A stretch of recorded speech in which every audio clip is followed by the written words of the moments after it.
And good morning again on this 4th of July weekend. We are going first to CBS News correspondent Charlie D'Agata in Baghdad. Charlie.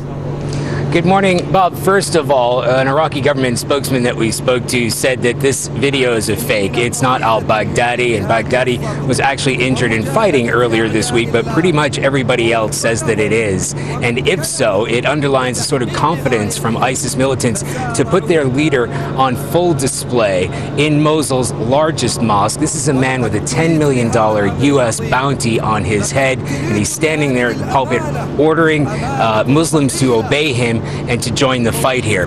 At the same time, ISIS militants sent out these pictures showing what they say is the destruction of something like 10 Shiite and Sunni mosques and shrines throughout territory they control in an effort to spark more sectarian violence here.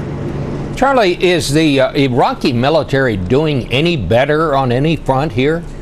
Oh, Bob, it really depends on who you speak to. If you talk to the Iraqis, they say that they are making progress, specifically just to the south of the northern city of Tikrit. They're stopping an ISIS offenses from getting any closer. But at the same time, this week, Saudi Arabia had to bulk up their border, send 30,000 more troops there. They say that Iraqi forces had abandoned their post. The Iraqi government says that is not the case, but it shows you what kind of disarray we're in. And one thing that is clear that we repeatedly get from Iraqi sources is that they cannot take or retake territory currently under ISIS control without significant support from the United States.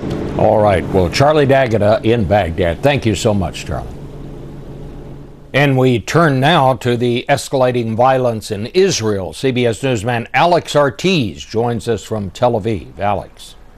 Good morning, Bob. Well, overnight we've seen more Israeli airstrikes pounding the Gaza Strip after dozens of rockets were fired this weekend. That after the worst street violence East Jerusalem has seen in years, scenes reminiscent of the last Palestinian uprising more than a decade ago. Now, this latest round of violence was triggered by the back and forth kidnappings and murders of teenagers. First 3 Israeli teens, then a Palestinian boy killed in a suspected revenge attack that set off violent street battles. And today, Israeli police have arrested suspects they think are responsible for the abduction and murder of that child. As the threat of further rioting looms, there have been efforts on the parts of authorities from both sides to step back from the brink and de-escalate. But Bob, the question is whether the statements of politicians can actually restrain the simmering anger in the streets. Today's calm is tenuous at best, but beyond that, there's little effort to actually address the broader situation. With peace negotiations having broken down, all it would take is another casualty to unleash further bloodshed. Alex, there was also some shocking video of Israeli security forces beating a 15-year-old teenage boy who it turns out is an American citizen in Israel for summer vacation. I understand there is a new development on that story as well. That's right, Bob. Well, that video has certainly increased tensions here. It shows Israeli soldiers repeatedly kicking and punching a bound Palestinian boy in the head. Now, he's just been released into the custody of his parents after they posted bail. He has to remain under house arrest for a week and a half before they travel back to the United States. All right, Alex Ortiz. Thank you very much, Alex. And here in Washington, we're joined now by Republican Senators John McCain and Lindsey Graham, who've spent a lot of time there. They are also just back from Afghanistan. Let me just start with this video we just saw of this child. State Department's put out a statement condemning the beating. They're demanding a full investigation. But is there anything the United States can do here, Senator McCain, to calm this situation? Well, this is one case where I do believe that our Secretary of State should go to the region. This is a role. This is a place. Many places I don't think we do play a role. In this case, I think that our Secretary of State, Secretary Kerry, could go to the region and try to maybe do a little shuttle diplomacy. This thing is in danger of spiraling out of control. There's a whole lot of reasons for it, but right now this is a time where the United States could play a constructive role. Senator Graham? Well, when you start killing children, you set yourself on a path of it's hard to reverse, and I think a good idea to try to engage and get the parties back into their corners. But one thing about Israel, they will try to investigate, I think, and bring somebody to justice. The other side's not very good at that. Let's get back to Iraq. What is your take, senators, on this new video? Is ISIS now trying to scare us? Is the threat to the United States from ISIS growing? I guess those are the two questions I'd have to ask. Well, according to the Director of National Intelligence, the FBI Director, and most of our intelligence community, ISIS presents a direct threat to the homeland in Syria, now Iraq. Americans and Western Europeans are going to help their cause, and they can flow back here. So yes, they're a direct threat to the homeland, and they're getting much stronger as we speak. I think it's important to recognize that we did have this situation stabilized thanks to the surge, that we could have left a residual force behind which would have stabilized the situation. This is not like a hurricane or an earthquake. This didn't have to happen. This is a failure of United States policy. And by the way, there still is none that I can discern, either a policy or a strategy to handle this situation. This guy Baghdadi, when he left Camp Bucca, the prison camp that we ran, he said, "See you in New York." We now have the largest and richest enclave of radical terrorism in history that not only encompasses Iraq, as we know, but Iraq and Syria. So we have to look at this as a Syria-Iraq problem. And one of the things that we need to do, of course we want Maliki to be replaced, but we got to stop ISIS first. And that means that we're going to have to do airstrikes, and we need to step up our support for the Free Syrian Army that is really right now getting very badly beaten.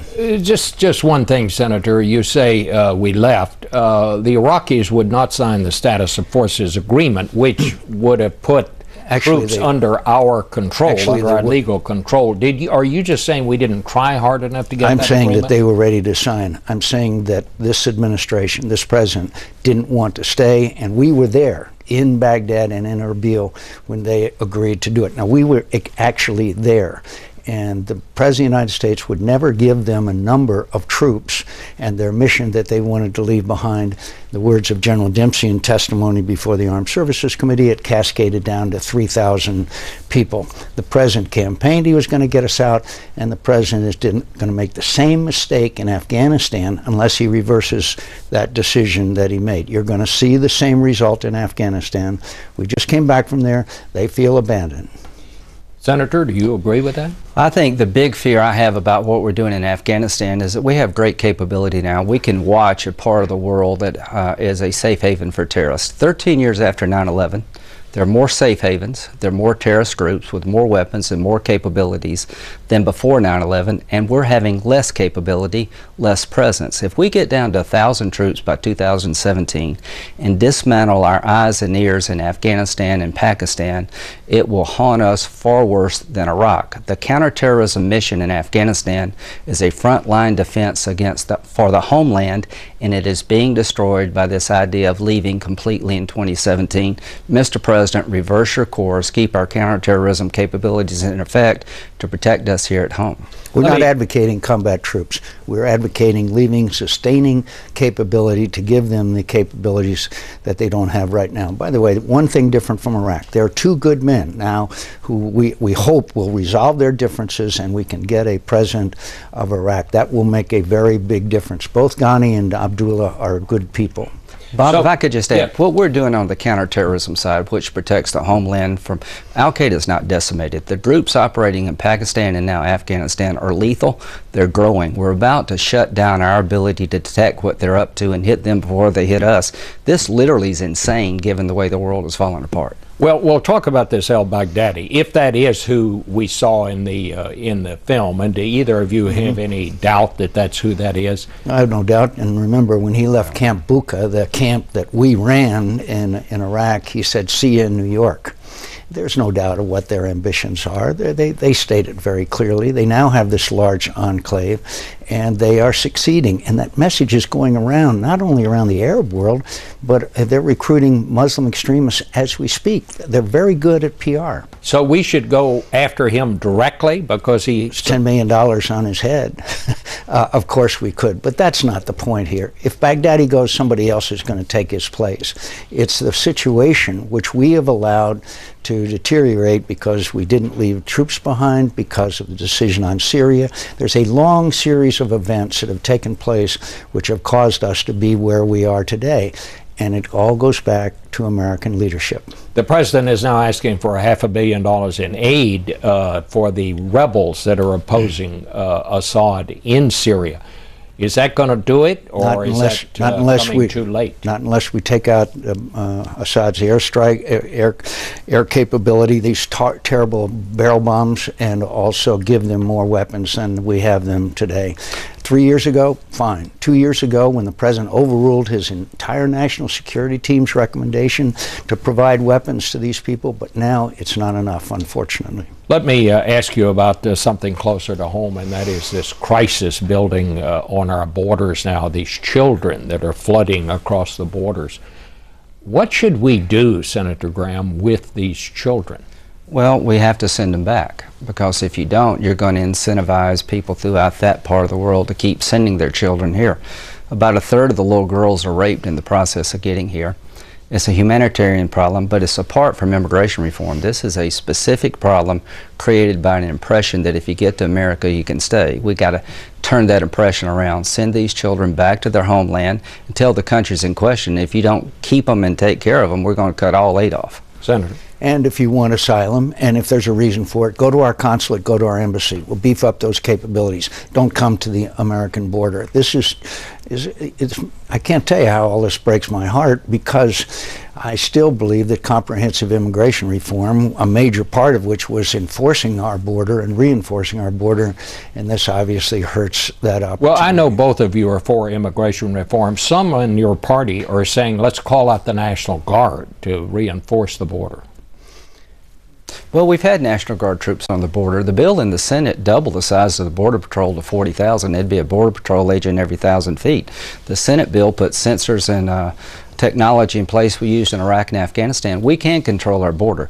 That's essential. In the bill, 90% operational control was required before anybody could move forward towards citizenship. There is a plan in place to control our border, but it won't happen until the president signs a law. If the president does this by himself, if he goes it alone, he's going to make it so much harder. This is the administration that designed Obamacare. But the Congress won't do anything. The Congress has said they're not going to do anything about this. I would just like to ask both of you, how do you feel about being members of a body that won't act, and a party on a crisis like this? We'll just continue the fight. We will continue the effort, a respectful effort, to convince our colleagues in the House that we need to move forward on this issue. But it doesn't help when the president says that he has a pen and he has a phone.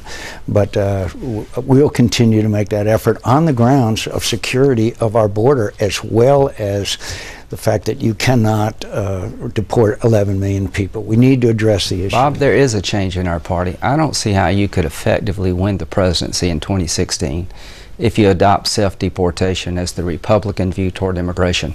Ted Cruz embraces legalization without a path to citizenship. Things are changing on our side. It makes it really hard to deal with a president who at every turn takes a law he doesn't like and unilaterally changes it. From the IRS to Obamacare, it has a cumulative effect. So there are people in the Republican Party who get it. But the president is making it very hard for us, those who do get it, to work with him, because he's unilaterally changed every law he doesn't like. Now he's putting immigration on the list. Senator McCain, I have one question I can't let you get away without asking, because Hillary Clinton has said that you are her favorite Republican. And I just want to ask you, is she your favorite Democrat? Actually, I hope this program is blacked out in Arizona. Please cut. No. Look, I respect Secretary Senator Clinton. I respect her views. We have had disagreements on a number of issues, but I think it's my job to work with every president if she is, regrettably, if she attains the presidency. I worked with her in the Senate. I just worked with Senator Sanders on a Veterans Affairs bill. We've got to fix a VA. How do you do that? You've got to reach across the aisle and work together on certain issues. And I'm not only not embarrassed about that, I'm proud of it, and I respect Hillary Clinton. I may not agree with her. All right. Well, thank you both. We're